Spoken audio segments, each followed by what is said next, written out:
A U.S. federal judge in Hawaii has indefinitely extended the suspension of President Trump's new travel ban. Judge Derrick Watson's ruling means Mr. Trump will be barred from enforcing the ban on 6 mostly Muslim nations while it is contested in court.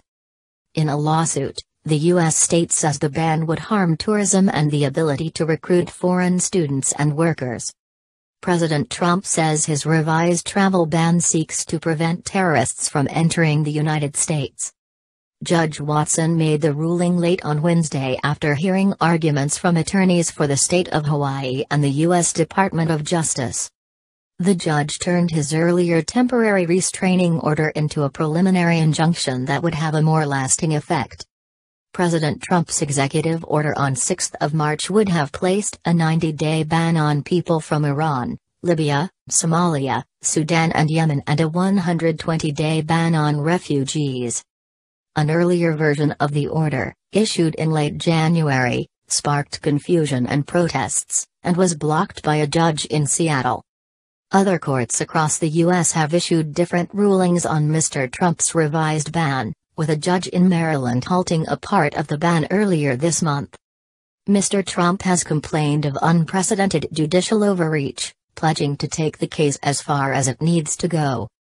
An appeal against the Hawaii decision would be expected to go next to the Ninth Circuit Court of Appeals, the same court which in February said it would not block a ruling by a Seattle court to halt the original travel ban.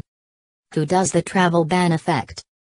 Under the revised order, citizens of 6 countries on the original 27th of January order, Iran, Libya, Syria, Somalia, Sudan and Yemen, would once more be subject to a 90-day travel ban.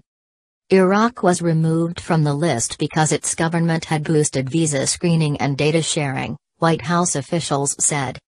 The revised order also lifts an indefinite ban on all Syrian refugees and says green card holders, legal permanent residents of the U.S., from the named countries will not be affected. A U.S. federal judge in Hawaii has indefinitely extended the suspension of President Trump's new travel ban. Judge Derrick Watson's ruling means